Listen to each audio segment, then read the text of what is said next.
Hi, y'all. I'm Kat Gaines. I gotta admit, I flinched a little bit when Brian said incident management training is the worst because I work for PagerDuty and we kind of do a lot of that. This talk is maybe a little bit of incident management training, but we're not going to make it too boring, I promise. So real quick, everyone's been showing dog photos. I have a dog, but I chose to bring pictures of my bunnies. That's Ginny and Lupin. They're really cute.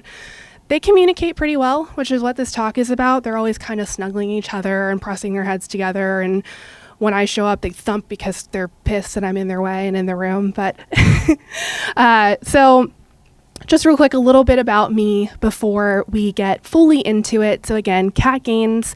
I'm a DevOps advocate at PagerDuty. My Twitter is here. There's a LinkedIn QR code here.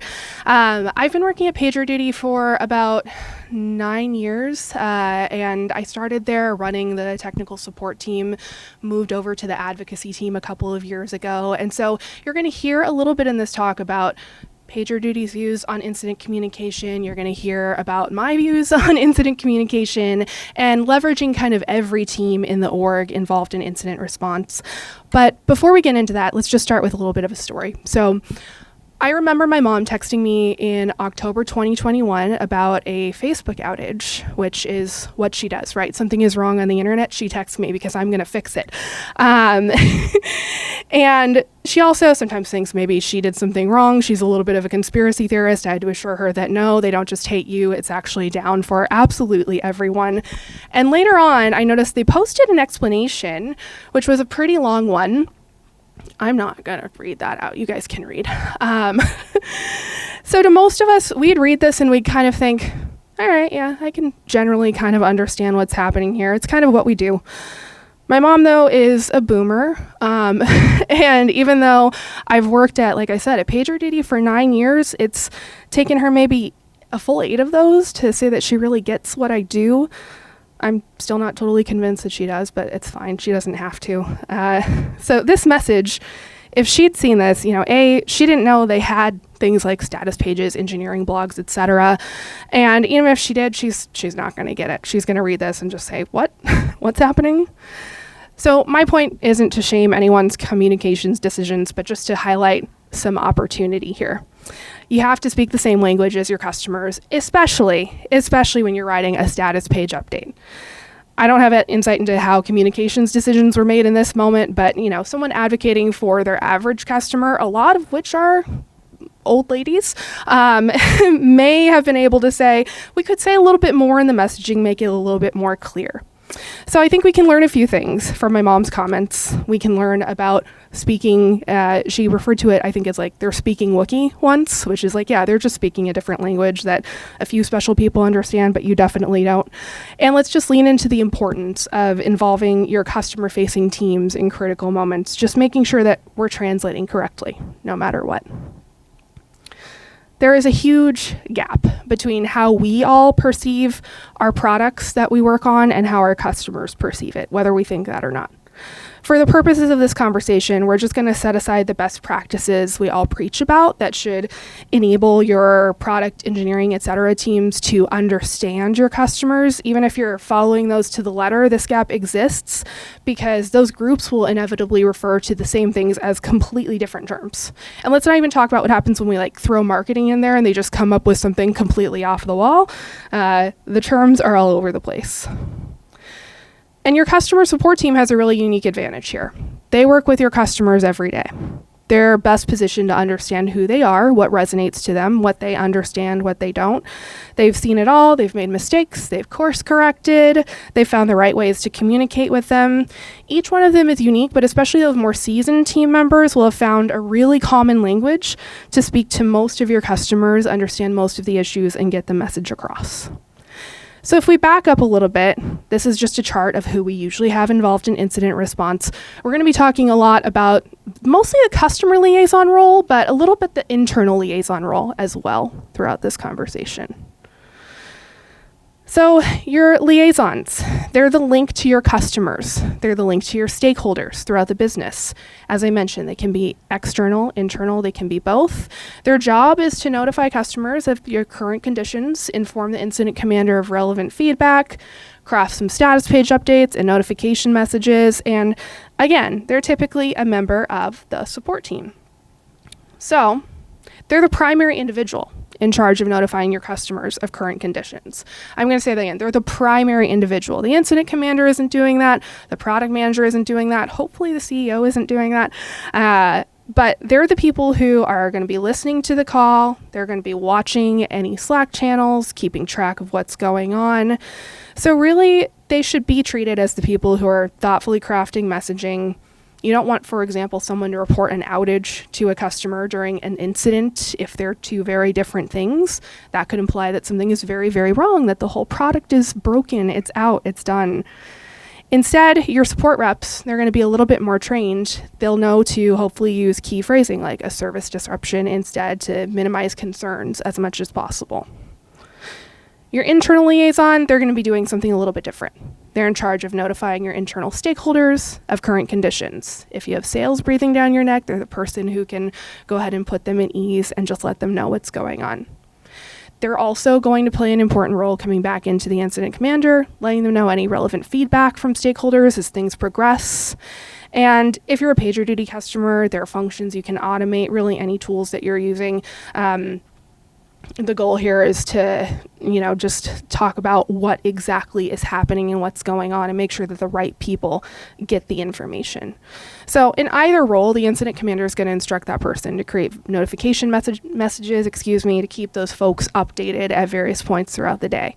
You want them to feel empowered to craft the message, gain approval from the IC, and really disseminate that info out. These are all of the things that your customer service or support teams can do during incidents. We're focusing on communicating with customers from the very beginning to the very end. But just as a quick overview, they can do things like aggregate customer reported issues, bring that important data in, and really help understand the scope of something that you may not be able to see from monitoring tools, dashboards, etc. They can help prioritize SLAs. Maybe there's a certain group of customers or customer that could benefit from prioritizing one over another. They can help provide information to make those decisions. They can, of course, fill the internal liaison and stakeholder communications role. They can also be involved in incident reviews, postmortems, whatever you call them in your organization, the post-incident follow-up. They'll have a lot of information about how things went during the incident from the customer standpoint that you may not have at your fingertips. So there are a few things we need to do to get and leverage this role. We need to lay a foundation first.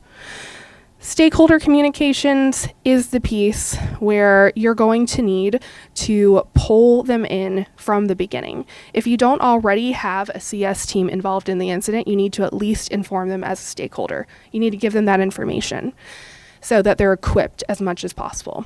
So during your incident, those internal stakeholder communications are going to be proactive, providing some situational awareness, some transparency around the customer impact overall. And it's also going to encompass the communications and notifications sent only to your internal teams, providing those proactive updates. Having this process really well defined is going to benefit your organization in a few ways, as you're seeing here.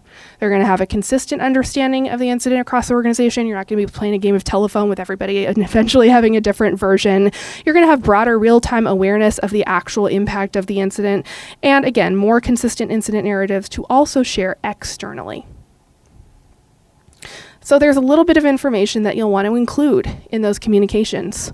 When the incident began, when exactly did this start, or when do we think it started if we don't have an exact time? A really brief description of what services are impacted by the incident itself, whether they're business services, technical services, or a mix of both. If you know the impact on customers, go ahead and list that out. If you don't, this is a good moment to leverage your customer liaison. They have probably heard a support ticket, something similar, that would clue you into what symptoms customers are actually seeing on their end. You'll also want to include where to find more information, whether that's in the incident response chat channel, a call bridge, something like that.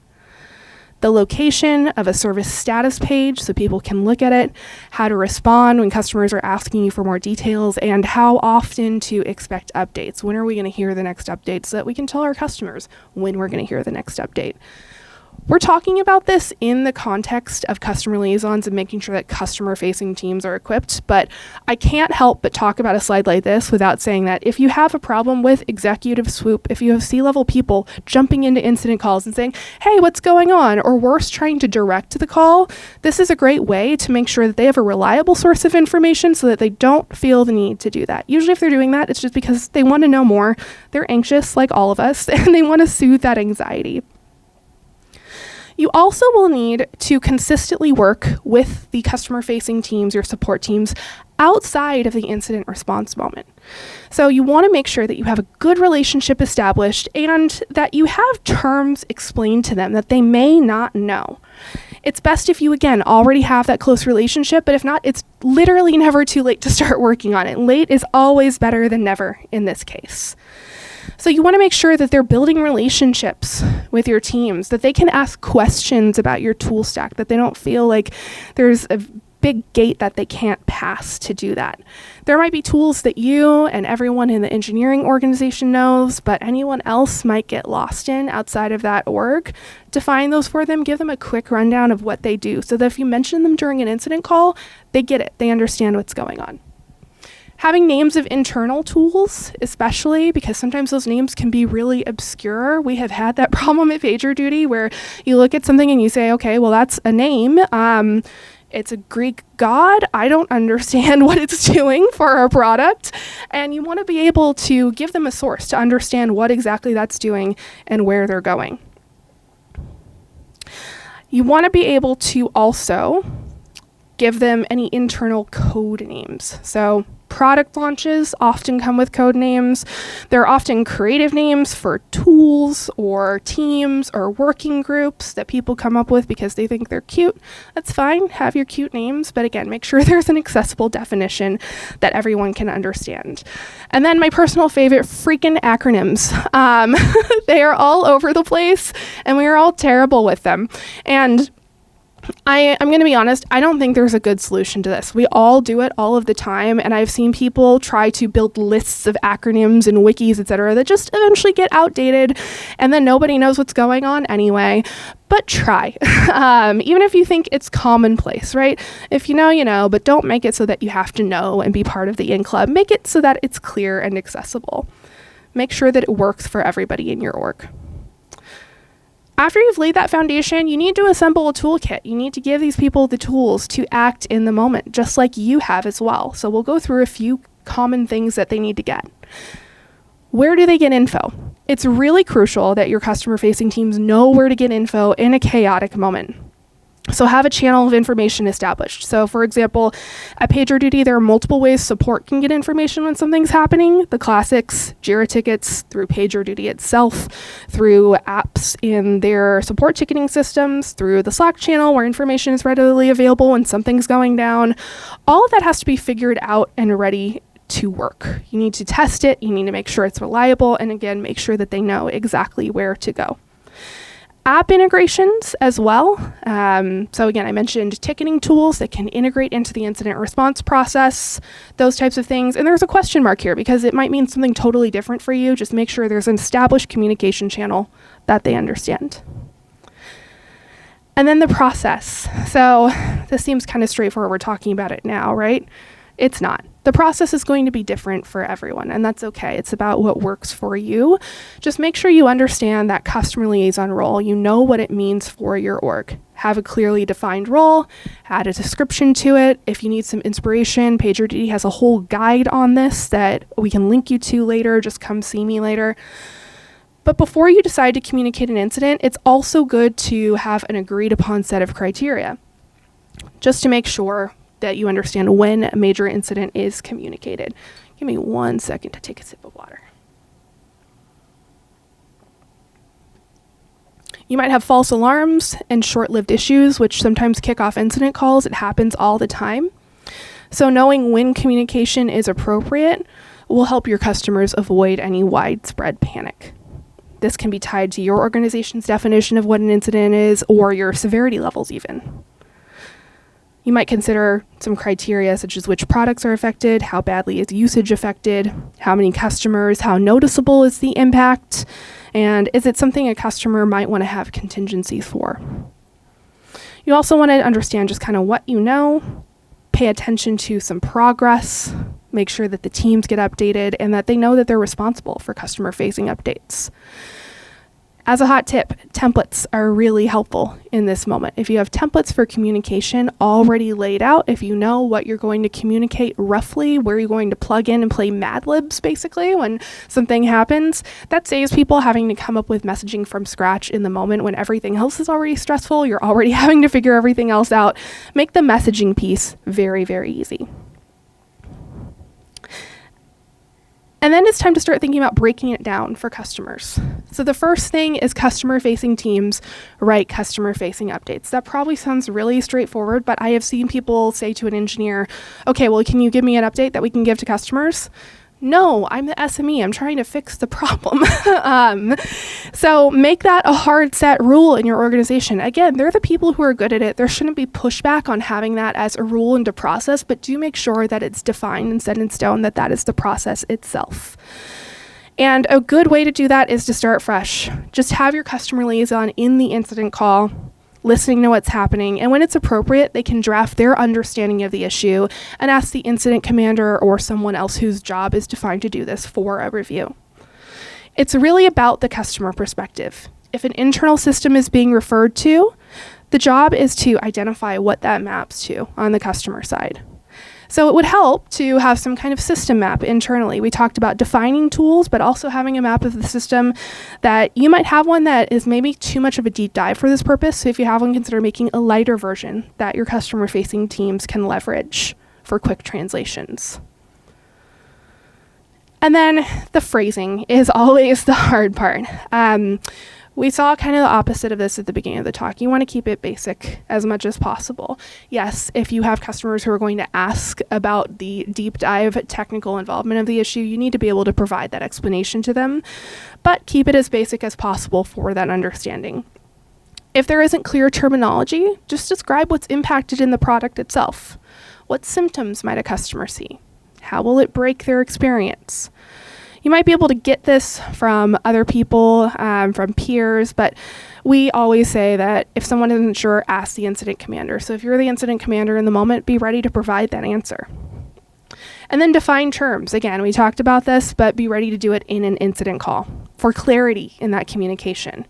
For example, if by infrastructure you mean a specific server, say that, either instead of that word or in parentheses to define specificity if you need to. And then quality over quantity. Keep it short and sweet. Essential information only. You don't want to overload people with long paragraphs that don't have meaning to them. You also want to set expectations of when they're going to be updated, when they're going to hear back next, what you think is going to happen. Update with meaningful context only. Don't push out updates just for the sake of saying something, and provide follow-up information on where they can get more info. So once you have those processes in place, it's time to communicate. For your initial communication, it should indicate that an incident is under investigation. This reduces surprise from customers, and the goal here is to avoid any customer experiencing, for example, symptoms of the incident, checking status pages or Twitter accounts and not seeing that the business is aware of the issue. You want them to know that you're on top of it, even if you don't know how to fix it yet. Decision and posting of initial communication should really happen within 5 minutes of kicking off the incident call. That can sound kind of fast, but you at least know something by that point. Those messages should also be completely templated for ease of action. Again, I talked about templates a few minutes ago. There is no reason for those messages to come from scratch. Those can be completely canned and just say, hey, we're looking into a thing. We'll let you know more later. They'll be minimal in scope, but they'll indicate that there is more to come. And then for the second communication, again, 5 minutes or so within the first communication. You should know some customer impact by now, so you can communicate that piece. You should also know a little bit about components or functionality, and if regions play into this, which ones are affected, you can list that as well. And you should have updates, of course, depending on the length of the incident. You're going to need that periodically. Those should be delivered at least every 20 minutes during the first couple of hours. If it's a long-running incident, don't worry, we're going to get into that in the next couple of slides. But these updates should indicate any recovery or mitigation steps that are being taken. Regardless of the expected frequency, when the degree of impact has meaningfully changed, an update should be posted.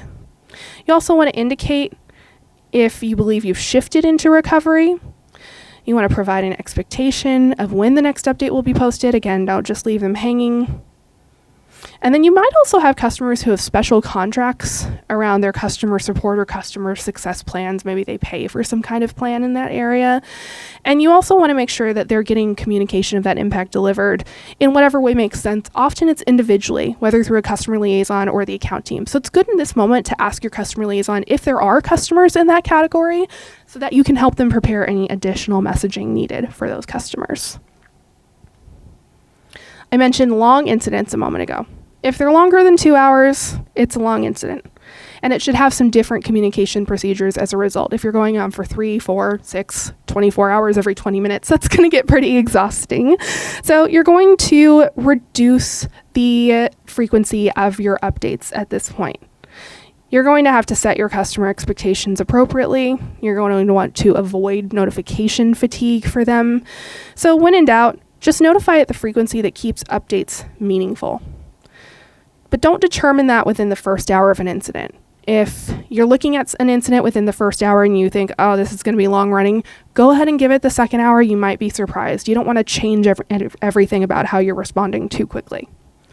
When you do know that it's long running, be honest about that. Say that that's what's happening. We think this is going to go on for a while in your next update where it makes sense. And then if you're planning to reduce that update frequency, make sure you keep providing expectations of when the next updates will be posted. And then finally, resolution. We're out of the woods, right? No, we still have to communicate. So you do have to communicate your final communication when full recovery has been confirmed by the incident commander. So again, if you're the IC in this situation, make sure to very clearly state that so that the customer liaison understands that that's what's happening and ask them to post the recovery message.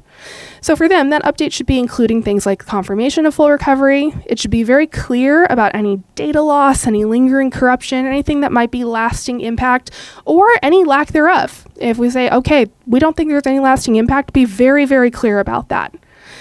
And then they'll be closing out the status page item, getting ready for follow-up steps, and most importantly, it's time to get some rest. Make sure you get some rest. Make sure that that customer liaison gets relieved. I didn't mention this on the long running slide, but they should be rotating out just like other roles in the incident. So if someone isn't reminding them to do that, it's good to give them a little reminder to say, hey, do you have a secondary on call? Do you have a backup?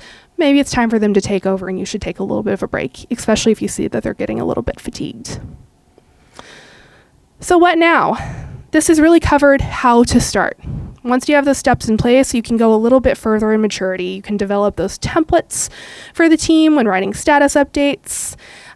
You'll want to work with customer support leadership to make sure that they're in your status tool, but that they're also in the customer support team's ticketing system, so there's consistency across those systems as well. I've got some recommendations too if you need them on where to start, so again, see me later if you'd like those. You also want to have regular hygiene check-ins. How is this process working? What isn't? Who are the stakeholders in changing it? You might need customer support leadership. You might need incident management leadership. You might need a couple of other folks depending on how your org is composed in this regard. And this goes hand in hand with having that team participate in incident reviews or postmortems. It's really important in that moment to communicate what worked or didn't with customer communications as much as it is the technical details of the incident. And then you also want to consider formalizing the role at some point. Whether it's a percentage of maybe a support engineer's role or a separate role underneath one of the organizations, it can get pretty time consuming pretty fast. And so maybe you talked with support leadership about what that looks like and how you might be willing to support them. You're going to basically enable that team to move really fast when things aren't going well and help just ensure that they're able to have everything they need in that moment and that they're able to give everything back that they collected in terms of data. Okay, so that is the conversation. Again, my LinkedIn QR code is up here if you want to connect later. I put my Twitter on the first slide, but to be honest, I'm pretty quiet on Twitter. And then response.pagerduty.com has a section on communications that covers some of what I talked about here, not all of it. That's our operations guide that covers this piece. I would recommend going ahead and visiting that if you want to read about some of it in depth, or again, I'm always up for a conversation. So thank you very much. Does anybody have questions? Hi, thank you. Do you recommend doing this for any severity of incident? Any and every severity. So Sev 1 to Sev 3 to Sev 5, all of them? Yep. So your Sev 5 might not have, for example, too much going on in terms of customer impact, but there are always the gotchas, right? You might be looking at the incident and saying, this is not going to have any customer impact, it's fine. And then customer support comes in and says, hey, we're receiving a report from this customer about a thing. They still need to know how to communicate that. You're probably not going to do it as at large of a scale as everything we discussed here, but you still want to have some guidance to provide them, and you want to have somebody in place to manage that so that someone else doesn't have to scramble to fill that role.